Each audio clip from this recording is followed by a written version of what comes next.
নতুন মন্ত্রিসভা গঠন হলো পশ্চিমবঙ্গে বিজেপি সরকারের নতুন মন্ত্রিসভা। এতদিন 3-4 জন 5 জন মন্ত্রী ছিলেন।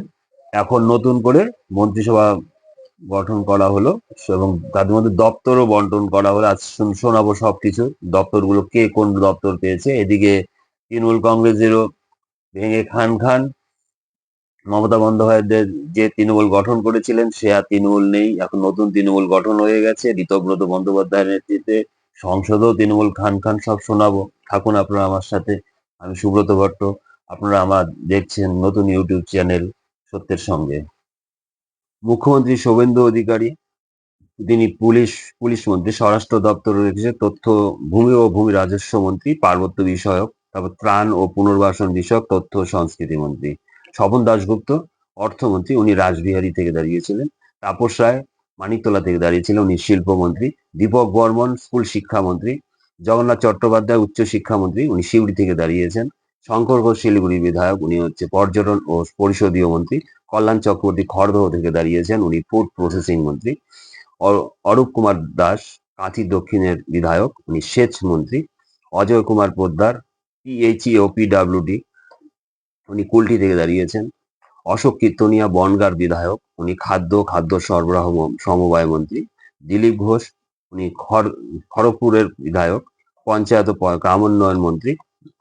মনোজ ওরাও, উনি কুমারগ্রামের বিধায়ক, বন ও পরিবেশ মন্ত্রী। অর্জুন সিং নোয়াপাড়ার বিধায়ক, উনি পরিবহন ও শ্রম মন্ত্রী। সারদত্ত মুখোপাধ্যায়, উনি স্বাস্থ্যমন্ত্রী। দুধকুমার মণ্ডল ময়ূরেশ্বরের বিধায়ক এবং বীরভূমের দাপুটের নেতা, উনি কৃষি মন্ত্রী। গৌরীশঙ্কর ঘোষ হচ্ছে আপনার মুর্শিদাবাদের বিধায়ক, উনি অনগ্রসর শ্রেণী ও কল্যাণ ও গ্রন্থাগার মন্ত্রী। নীতিশ প্রামাণিক মাথাভাঙ্গার বিধায়ক, উনি উত্তরবঙ্গ উন্নয়ন মন্ত্রী। ক্ষুদিরাম টুডু, উনি রানীবাঁধ থেকে দাঁড়িয়েছেন, রানীবাঁধ বিধানসভা থেকে, উনি উপজাতি উন্নয়ন, অনগ্রসর শ্রেণী এবং মাদ্রাসা কল্যাণ মন্ত্রী। অগ্নিমিত্রা পাল হচ্ছে পৌর ও নগর উন্নয়ন মন্ত্রী, উনি আগে থেকে মন্ত্রী হয়েছিলেন। স্বাধীন দায়িত্বে 3 জন। মালতী রাভা রায় নারী ও শিশু কল্যাণ। ইন্দ্রনীল খাঁ, উনি ক্রীড়া মন্ত্রী উপভোক্তা বিষয়ক, তবে অরূপ বিশ্বাসের মতো ক্রিয়া মন্ত্রী নন। রাজেশ মাহাতো প্রাণী সম্পদ উন্নয়ন ও মৎস্য দপ্তরের মন্ত্রী। প্রতিমন্ত্রীদের তালিকা: সুমনা সরকার স্বাস্থ্য ও পরিবার কল্যাণ। দীপঙ্কর জানা সুন্দরবন বিষয়ক ও উদ্বাস্তু ও ত্রাণ ত্রাণ পুনর্বাসন। গার্গী দাস ঘোষ, উনি বিদ্যুৎ দপ্তর পেয়েছেন, উপমন্ত্রী তবে। কলিতা মাঝি আবাসন। অমিয়া কিসকু খাদ্য প্রক্রিয়াকরণ ও উদ্যান পালন। দিবাকর ঘরামি বন ও সমবায়। কৌশিক চৌধুরী দমকল ও জরুরি পরিষেবা। পূর্ণিমা চক্রবর্তী তথ্য ও সংস্কৃতি উপমন্ত্রী। বিরাজ বিশ্বাস হচ্ছে আইন ও বিচার। এই গেল পশ্চিমবঙ্গ মন্ত্রীদের তালিকা। এদিকে তৃণমূল কংগ্রেস তো ভেঙে খান খান, একটু একটু করে ভেঙে যাচ্ছে, খড়কুটোর মতো উড়ে যাচ্ছে তৃণমূল কংগ্রেস। যে তৃণমূল কংগ্রেস, তার মানে কি, এরা ক্ষমতার মোহে তৃণমূল মমতার সঙ্গে ছিলেন, যে ক্ষমতা চলে গেছেন ক্ষমতা আউট, কারণ চুরি জোচ্চুরি করে এরা শেষ করেছেন রাজ্যটাকে। এদের আর কিছু নেই এখন পাওয়ার, এখন এরা সরে পড়ছে এবং এরা সরে পড়াই উচিত এদের থেকে, এবং সরে পড়ছেও। যাই হোক, সেই দলে আর কিছুই তো নেই এখন, এখন শেষ হয়ে যাচ্ছে তৃণমূল দল আদি এবং নব্য দুই দুই ভাগে ভাগ হয়েছে। নব্য তৃণমূল হচ্ছে মানে 80 জন বিধায়কের মধ্যে প্রায় 58 জন, পরে শোনা গেল আরো 2 জন আসছে বিধায়কই হচ্ছে ঋতব্রত বন্দ্যোপাধ্যায়ের নেতৃত্বে তারা নব্য তৃণমূলে যোগ দিয়েছে এবং বিধানসভা বিরোধী দলনেতাও নির্বাচিত হয়েছেন ঋতব্রত বন্দ্যোপাধ্যায়, এবং সংসদেও তৃণমূল দল খান খান কাকলি ঘোষ দস্তিদারের নেতৃত্বে তৃণমূলের লোকসভায় 28 জন এমপির মধ্যে 20 জন এমপি কাকলি ঘোষ দস্তিদারের নেতৃত্বে সে স্পিকারকে চিঠি দিয়েছেন, ওনারা আলাদা বসবেন এবং এনডিএ যে শিবিরে যোগ দিয়েছেন। আর থাকছে 8 জন। অতএব এখানে হচ্ছে আপনার 2/3, 28 জনের মধ্যে এই 20 জন যদি যোগ দেয়, তার মানে 2/3 সাংসদই হচ্ছে আলাদা দলে যোগ দিয়েছে। অতএব তাদের কোনো দলত্যাগ বিরোধী আইনে পড়ছেন না। 2/3 সাংসদ যদি আলাদা প্রতিনিধি, সাংসদ হোক আর বিধায়ক, আলাদা দলে যোগ দেন, তবে তার দলে মানে দলত্যাগ বিরোধী আইনে পড়েন না, সেই হিসাবে পড়বেন না। আর মমতা ব্যানার্জির সঙ্গে আসছে 8 জন, কিন্তু এরা 8 জন কতটুকু আছে বোঝা যাচ্ছে না, এরাও থাকবে কিনা জানি না। আর রাজ্যসভায় 11 জন এমপি, তার মধ্যে হচ্ছে সুখেন্দু শেখর রায় পদত্যাগ করেছেন। তারপরে সুস্মিতা দেব, যিনি হচ্ছে প্রাক্তন কেন্দ্রীয় মন্ত্রী আসামের থেকে, যিনি জিততেন, সন্তোষ মোহন দেব, উনি কেন্দ্রীয় মন্ত্রী ছিলেন এবং ওনার বাড়ি আসাম। সুস্মিতা দেব, তারই কন্যা সুস্মিতা দেব, তিনিও রাজ্যসভায় মমতা ব্যানার্জি পাঠিয়েছিলেন, তাকে তৃণমূল কংগ্রেসে যোগ করিয়েছিলেন, তিনিও পদত্যাগ করেছেন।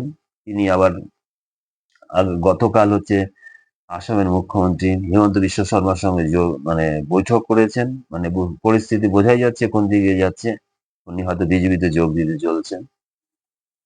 আর এদিকে থাকছে হচ্ছে তাহলে 11 জন, 11 জনের মধ্যে হচ্ছে 2 জন চলে গেল, 13 জনের মধ্যে 2 জন চলে গেল, থাকছে 11 জন।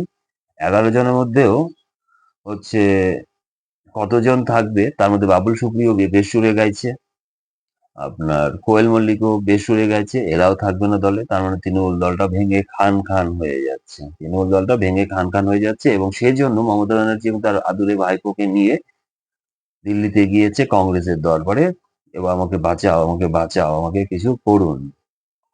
সোনিয়া গান্ধী ওনাকে অফার দিয়েছে কংগ্রেসে যোগ দেওয়ার জন্য, উনি হয়তো কংগ্রেসেও যোগ দিবেন, কংগ্রেসে যোগ দিলে ওনাকে সহসভাপতির পদটা দেওয়া হবে, সর্বভারতীয় সহসভাপতির পদটা দেওয়া হবে।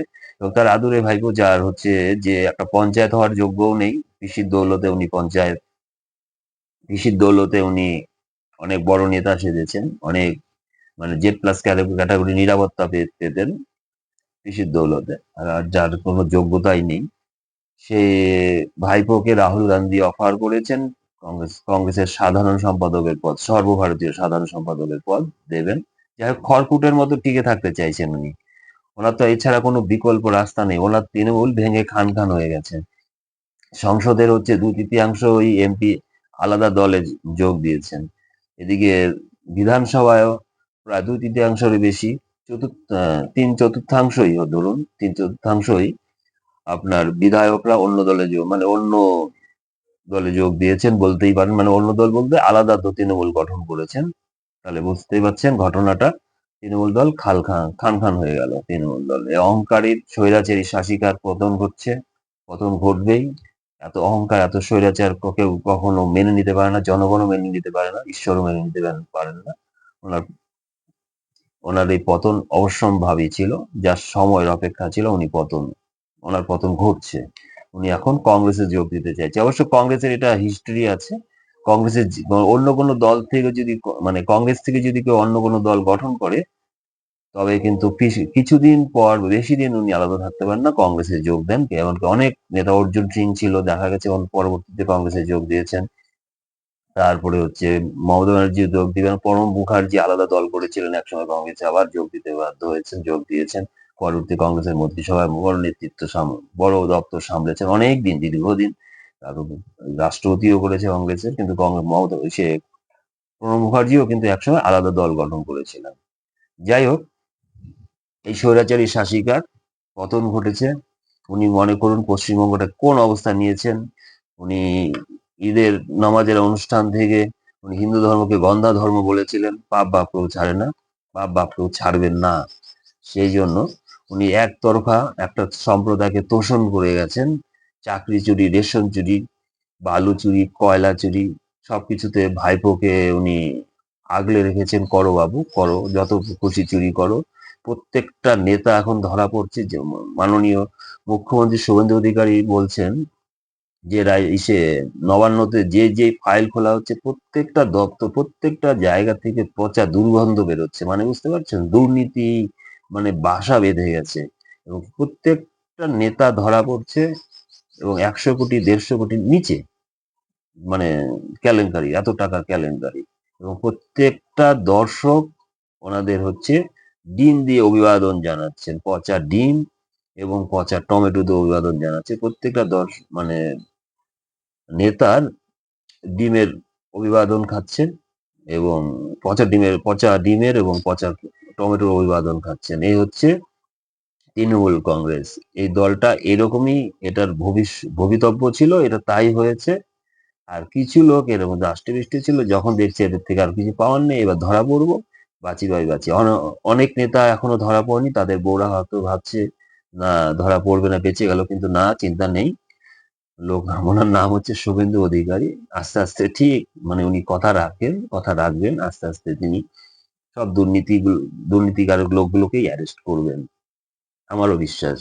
এত দুর্নীতি, কাউকে ছেড়ে কথা বলবেন না, যেহেতু দলটার নাম বিজেপি এবং মানুষটির নাম শুভেন্দু অধিকারী, মানে উনি কাউকেই ছাড়বেন না। দুর্নীতি যারা করেছেন কেউ রেহাই পাবেন না, প্রত্যেকে আস্তে আস্তে কিন্তু ঢুকবেন ভিতরে। যাই হোক, আজ এখানেই শেষ করছি।